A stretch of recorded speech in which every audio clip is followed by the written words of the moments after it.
ఈరోజు రాష్ట్రంలో చూస్తే రేవంత్ రెడ్డి మార్పు మార్పు మార్పు అన్నాడు. ఆయన తెచ్చిన మార్పు ఉందంటే ఈ రాష్ట్రంలో నిర్బంధాలు, అక్రమ అరెస్టులు, రాజ్యాంగ ఉల్లంఘనలు తప్ప ఆయన తెచ్చిన మార్పు అయితే లేదు. ఏ నిరుద్యోగ యువతకైతే మాట ఇచ్చారో ఆ నిరుద్యోగ యువతను అదే అశోక్ నగర్లో వీపులు కమిలిపోయేటట్టు కొట్టారు. గిరిజనులకు ఏ గొప్ప గొప్ప మాటలు చెప్పినరో అర్ధరాత్రి పూట ఆ గిరిజనుల మీద దాడి చేసి ఈరోజు కూడా ఆ గిరిజనులందరినీ కూడా జైళ్లలో నిర్బంధించారు. అంటే రేవంత్ పాలన ఆనాటి ఇందిరమ్మ రాజ్యంలోని ఎమర్జెన్సీ పాలనను ఇవాళ తలపిస్తూ ఉంది. ఎవరు కూడా పోలీసులతో రాజ్యమేలిన ఏ ప్రభుత్వం కూడా ముందుపడలేదు. పోలీసులను అతిగా ప్రయోగించిన ఏ ప్రభుత్వాన్ని కూడా ప్రజలు సహించలేదు. ఇందిరమ్మ లాంటి వాళ్ళను సైతం కూకటి వేళ్లతో పెకిలించిన దేశం ఈ భారతదేశం. ఇవాళ రేవంత్ రెడ్డి కూడా పోలీసులు అడ్డం పెట్టుకొని ప్రతిపక్షాల గొంతు నొక్కాలని, ప్రశ్నించే గొంతు నొక్కాలని ఇవాళ రేవంత్ రెడ్డి గారు ప్రయత్నం చేస్తూ ఉన్నారు. ఇవాళ పోలీస్ స్టేషన్లన్నీ కూడా కాంగ్రెస్ పార్టీ ఆఫీసులుగా మారిపోయినాయి. ఎఫ్ఐఆర్లు పోలీస్ స్టేషన్లలో తయారైతలేవు, గాంధీ భవన్లో ఎఫ్ఐఆర్లు తయారైతా ఉన్నాయి. ఏ సెక్షన్లు పెట్టాలనో, ఎవరిని అరెస్టు చేయాలో గాంధీ భవన్ నుంచి, కాంగ్రెస్ పార్టీ కార్యాలయం నుంచి ఇవాళ ఆదేశాలు ఇస్తున్నటువంటి పరిస్థితి ఉన్నది. పోలీసు ఉన్నతాధికారులు కూడా ఇవాళ ఒక విషయం ఆలోచించుకోవాలి. మీరు రేవంత్ రెడ్డి ఏం శాశ్వతం కాదు. ఈయన ఇవాళ ఉంటాడు, రేపు పోతాడు. రేపు మళ్ళీ బీఆర్ఎస్ ప్రభుత్వం రావచ్చు, ఇంకో ప్రభుత్వం రావచ్చు. కానీ పోలీసులు ఒక విషయం గుర్తుపెట్టుకోవాలి, రాజ్యాంగానికి లోబడి, చట్టానికి లోబడి పనిచేయాలి తప్ప రేవంత్ రెడ్డి ఆదేశాలతో మీరు పనిచేస్తే రేపు మీరు ఇబ్బంది పడతారు. చట్టం శాశ్వతంగా ఉంటుంది, రాజ్యాంగం శాశ్వతంగా ఉంటుంది తప్ప రేవంత్ రెడ్డి ఏం శాశ్వతంగా ఉండడు. ఆయన ఇష్టం వచ్చినట్టు ఒక సైకో లాగా ఇవాళ రేవంత్ రెడ్డి వివరిస్తూ ఉన్నాడు. ఒక సాడిస్టిక్ ప్రెషర్లో రేవంత్ రెడ్డి గారు ఉన్నారు. అంటే ఆయన ఒక పగ, ప్రతీకారంతో ఆయన పనిచేస్తూ ఉన్నాడు. ఇవాళ రేవంత్ రెడ్డి గారు ఒకటే విషయం ఆలోచించుకోవాలి. ఆయన ఏదో ప్రతిపక్షంపై పగబెట్టి గౌరవ ఎమ్మెల్యేలను, ప్రతిపక్ష నాయకులను నోటికొచ్చినట్టు మాట్లాడుతూ ఉన్నాడు. ఆయనలో ఒక సాడిస్టిక్ ప్రెషర్ ఉన్నది. అంటే గతంలో మరి ఏ రకంగా అయితే ఇవాళ కాంగ్రెస్ పాలన ఉందో ఈరోజు మళ్ళీ అదే రకంగా, అంటే బీఆర్ఎస్ కార్యకర్తల్ని, ఎమ్మెల్యేలని అరెస్ట్ చేయాలి, ఇబ్బంది పెట్టాలి అనే ఒక పగతో, ప్రతీకారంతో రేవంత్ రెడ్డి పనిచేస్తున్నట్టు కనబడతా ఉంది. నీ ఏడాది పాలనలో కేసీఆర్ గారు కట్టించిన ఫ్లైఓవర్లకు ఇనాగరేషన్లు చేసినావు, కేసీఆర్ గారు కట్టించినటువంటి ఎస్టీపీలను ఇనాగరేషన్ చేస్తున్నావు, కేసీఆర్ గారు కట్టించిన కాలోజీ క్షేత్రాన్ని ఇనాగరేషన్ చేసినావు తప్ప అసలు నీ ఏడాది పాలనలో ఒక ఇల్లు కట్టినావా? నీ ఏడాది పాలనలో ఒక పాలసీ తెచ్చినావా? నువ్వు చేసిన ఒక్క మంచి పని ఉందా? నువ్వు ఒకవైపేమో ప్రజాపాలన అంటున్నావు. ప్రజాపాలన కాదు, ఈ రాష్ట్రంలో రాక్షస పాలన నడుస్తూ ఉంది. ఎక్కడ ప్రజాపాలన ఉంది? ప్రజాస్వామ్యము, ప్రశ్నించే హక్కు ఇస్తాం, 7వ గ్యారంటీగా ఇస్తున్నా అన్నావు. నీ 7వ గ్యారంటీ ఏమన్నా ఉంది అంటే ఈ రాష్ట్రంలో అక్రమ అరెస్టులు తప్ప 7వ గ్యారంటీ ఏమీ అమలైతలేదు. ఇలా రాహుల్ గాంధీ గారు పెద్ద పెద్ద మాటలు మాట్లాడుతుండు. నన్ను ఎందుకు పోనీయరు అని చెప్పి మొన్న ఈ మధ్య నేను ప్రతిపక్ష నాయకుడిని, నన్ను ఏ రకంగా అరెస్ట్ చేస్తారు అని రాహుల్ గాంధీ గారు మాట్లాడుతున్నారు. నేను అడుగుతున్న రాహుల్ గాంధీ గారు, ముందు నీ ముఖ్యమంత్రిని అడుగు. ఈ రాష్ట్రంలో ప్రతిపక్ష నాయకుడిగా ఉన్న మధుసూదనాచారి గారు లగచెర్లకు వెళ్లారు. ఆయనను ఎందుకు అరెస్ట్ చేశారు? అర్ధరాత్రి పూట లగచెర్లలో మహిళల గొంతు మీద కాళ్ళు పెట్టి వాళ్ళ భర్తలను, పిల్లల్ని నువ్వు అరెస్ట్ చేస్తే ఆ కుటుంబాలను పరామర్శించడానికి, వాళ్ళకి ధైర్యం చెప్పడానికి ప్రతిపక్ష నాయకుడిగా మధుసూదనాచారి గారు వెళ్తుంటే ఆయనను అరెస్ట్ చేశారు కదా. ప్రజా సంఘాలు, POW సంజయ్ గారు, వారి సభ్యులందరినీ కూడా నడి రోడ్డు మీద బట్టలు చింపి వాళ్ళని అరెస్ట్ చేశారు కదా. అసలు ప్రజాస్వామ్యం ఎక్కడుంది? రాహుల్ గాంధీ గారు రాజ్యాంగం గురించి, ప్రజాస్వామ్యం గురించి మాట్లాడాలంటే ముందు మీ రేవంత్ రెడ్డి నీ చక్కగా చేయి, ఆయనకు ఆదేశాలు ఇయ్యి, లేదా ఆయన నీకు విరకపోతే ఆయనను తొలగించు. ఇలా అర్థమవుతుంది, రేవంత్ రెడ్డి ఫ్రస్ట్రేషన్ కూడా అర్థమవుతుంది. ఢిల్లీకి పోతే రాహుల్ గాంధీ అపాయింట్మెంట్ దొరకలేదు. ఈ మధ్య 5 ట్రిప్పులు 6 ట్రిప్పులు కొట్టినా ఢిల్లీలో రాహుల్ గాంధీ అపాయింట్మెంట్ దొరకలేదు. ఎవడు కుర్చీ గుంజుకుంటాడో అనేటువంటి ఫ్రస్ట్రేషన్లో ఉంది. మంత్రులు ఎవరు ఆయన మాటింటున్నటువంటి పరిస్థితి లేదు. అంత ఆగమాగం. ఆ ఫ్రస్ట్రేషన్ అంతా, ఆ ఫ్రస్ట్రేషన్లో ఒక సాడిస్టిక్ ప్రెషర్లో ఇవాళ పాలన కొనసాగిస్తున్నాడు. ఆయన ప్రజలకు, ప్రభుత్వం పాలన మీద దృష్టి లేదు. ఎంతసేపు ఎక్కడ డబ్బులు సంపాదించాలి, ఎక్కడ ప్రతిపక్షాల మీద అక్రమ కేసులు పెట్టాలి, ఎక్కడ ప్రతిపక్షాలను వేధించాలి, దీని మీద ఇలా రేవంత్ రెడ్డి గారు పనిచేస్తున్నారు తప్ప అసలు పాలన ఇలా గాలికి వదిలేసిండ్రు.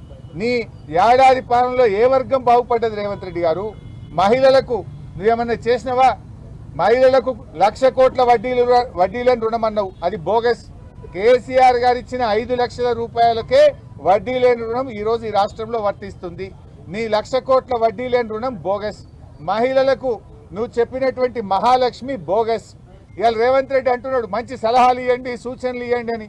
మేము చాలా సలహాలు ఇస్తున్నాం, మేమేం నీ పాలనను అడ్డుకుంటలేం కదా.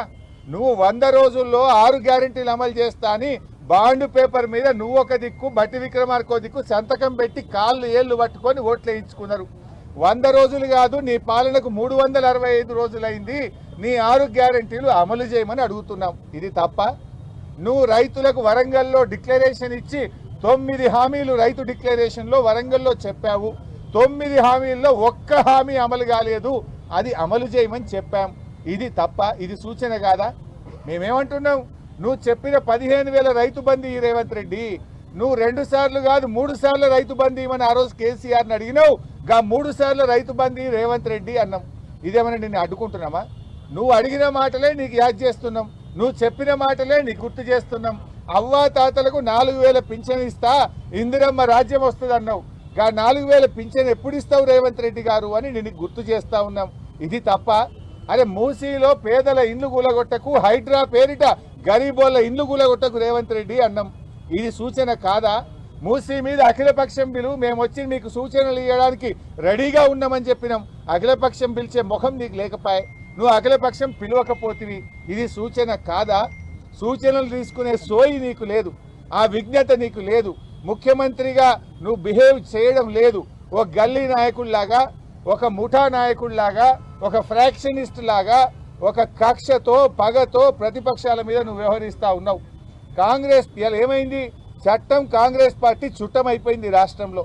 చట్టాన్ని విచ్చలవిడిగా నీ యొక్క దానికోసం వాడుకుంటున్నావు. ఇవాళ మమ్మల్ని పోలీస్ స్టేషన్ తెచ్చినావు. ఇక్కడ బాధ కానిస్టేబుల్ కానీ ఇక్కడ అందరూ బాధపడుతున్నారు. ఏమంటున్నారు హోంగార్డులు? నేను అధికారంలో వస్తే 3 నెలల్లో హోంగార్డులను పర్మనెంట్ చేస్తా, రెగ్యులరైజ్ చేస్తా అన్నావు. సార్ हमारे तरफ पलट के भी नहीं देख रहा रेवंत रेड्डी, जब तो बोला 3 महीने में रेगुलराइज करते बोल के बोला, लेकिन हमारे तरफ पलट के भी नहीं देख रहा रेवंत రెడ్డి అని హోంగార్డులు వాపోతా ఉన్నారు. మా కానిస్టేబుళ్లకు రావాల్సిన 4 సరెండర్ లీవ్ పైసలు పెండింగ్ లో ఉన్నాయి. అంటే ఒక్కొక్క సరెండర్ లీవ్ అంటే 30,000 40,000 వస్తే పిల్లల ఫీజులు కట్టుకుంటాం సార్, ఎవరికి చెప్పుకోవాలని అర్థమైతలేదు. 4 సరెండర్ లీవులు పెండింగ్లు ఉన్నాయని మా కానిస్టేబుళ్లు బాధపడుతున్నారు. ఇవాళ పోలీసులకు రావాల్సిన టీఏ ట్రావెలింగ్ అలవెన్స్ కేసీఆర్ గారు 15 రోజులు ఇస్తే నువ్వు 7 రోజులకు తగ్గించినావు. ఆ టీఏ పైసలు కూడా 7 నెలల నుంచి టీఏ పైసలు వస్తలేవు సార్, మా కిస్తులు కట్టుకోలేకపోతున్నాం, ఈఎంఐలు కట్టుకోలేకపోతున్నామని పోలీస్ కానిస్టేబుల్ పోలీస్ సిబ్బంది బాధపడుతున్నారు. కేసీఆర్ గారు ఉండగా పోలీస్ స్టేషన్ కు 75,000 రూపాయలు నెల నెలా ఇచ్చిండు. స్టేషన్ అలవెన్స్ ఇస్తే నువ్వు వచ్చినాక స్టేషన్ అలవెన్స్ బంద్ అయింది. కాగితాలకు ప్రింటర్లకు కూడా గోస ఉన్నది. సీసీ కెమెరాలు పనిచేయకపోతే రిపేర్ చేసే దిక్కు లేదని పోలీసు వాళ్ళు బాధపడుతున్నారు. ఎవరిని ఉద్ధరించినావు నువ్వు? పోలీస్ స్టేషన్కి వస్తే కూడా ప్రజలు ప్రతిపక్షానికి బాధలు చెప్పుకునే పరిస్థితి వచ్చింది. రైతుల దగ్గరికి పోతే మద్దతు ధర లేదు, పత్తిని మద్దతు ధరకు కొనే దిక్కు లేదు, నువ్వు చెప్పిన బోనస్ రాదు, రైతు రుణమాఫీ రాదు, రైతు బంధు పడకపాయే, అవ్వాతాతలకు 2 నెలల పింఛన్ ఎగ్గొట్టివి. కష్టాలు తప్ప నీ పాలనలో చేసింది ఏంది? అసలు నువ్వు ఎప్పుడన్నా ఒక్కరోజన్నా శాసనసభలో మమ్మల్ని మాట్లాడించినవా? ఇవాళ ఒక మంచి సూచనలు ఇస్తామంటే వినే ఓపిక ఉన్నదా? నేను రేవంత్ రెడ్డిని అడుగుతున్నా, నువ్వు ఏడాదిగా ఎన్నో ఉపన్యాసాలు చేసినావు. ఏ ఉపన్యాసంలోనైనా కేసీఆర్ పేరెత్తకుండా నువ్వు స్పీచ్ ఇచ్చినావే?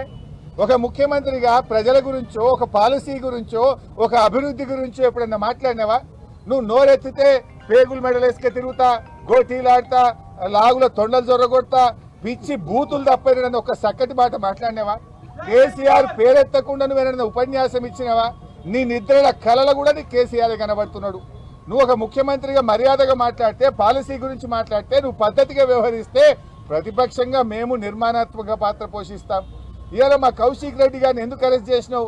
ఉదయం 9 గంటలకు మమ్మల్ని అరెస్ట్ చేశారు. ఇప్పుడు రాత్రి 9 అవుతుంది. 12 గంటలు మమ్మల్ని ఇవాళ పోలీస్ స్టేషన్లో పెట్టారు. కౌశిక్ రెడ్డి గారిని ఎందుకు మీరు బెయిల్ ఇవ్వట్లేదు? ఇలా కౌశిక్ రెడ్డి గారి మీద మీరు పెట్టిన కేసులే అక్రమ కేసులు. పోలీస్ స్టేషన్ ఏమన్నా ప్రైవేట్ ప్రాపర్టీయా? పోలీస్ స్టేషన్కు ప్రజలు ఎవరైనా వెళ్ళొచ్చు, అది పబ్లిక్ ప్రాపర్టీ.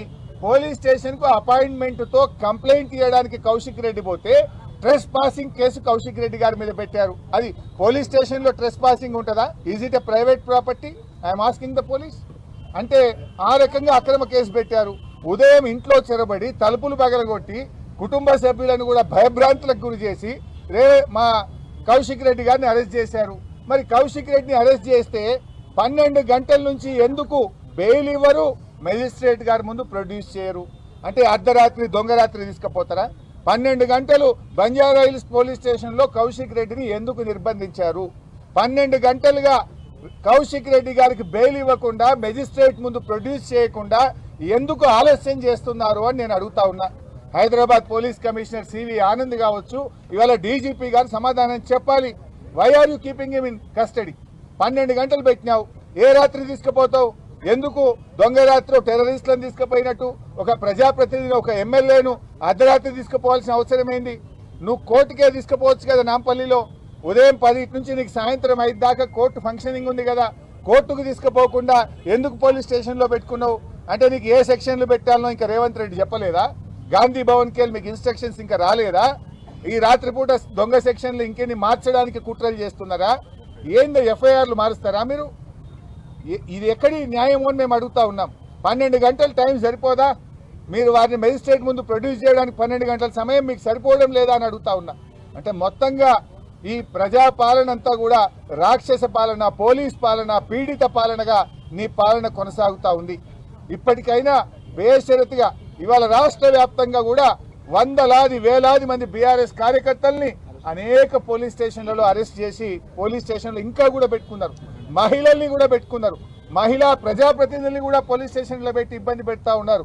బేషరతుగా రాష్ట్ర వ్యాప్తంగా ఎక్కడెక్కడైతే మా బీఆర్ఎస్ కార్యకర్తల్ని, నాయకులను అరెస్ట్ చేశారో వాళ్ళందరినీ వెంటనే విడుదల చేయాలని చెప్పి కూడా బీఆర్ఎస్ పార్టీ తరఫున మేము డిమాండ్ చేస్తూ ఉన్నాం. అదేవిధంగా కౌశిక్ రెడ్డి గారిని కూడా అన్ని కూడా బెయిలబుల్ సెక్షన్స్ ఉన్నాయి కనుక పోలీస్ స్టేషన్లోనే బెయిల్ ఇచ్చి బేషరతుగా కౌశిక్ రెడ్డి గారిని విడుదల చేయాలని కూడా బీఆర్ఎస్ పార్టీ డిమాండ్ చేస్తూ ఉంది. పోలీసులు కూడా చట్టానికి లోబడి పనిచేయాలి తప్ప రేవంత్ రెడ్డి ఇచ్చే మాటలకు కాదు, మీరు రాజ్యాంగానికి, చట్టానికి లోబడి పనిచేయాలని చెప్పి పోలీస్ అధికారులందరినీ కూడా మేము కోరుకుంటా ఉన్నాం. Thank you.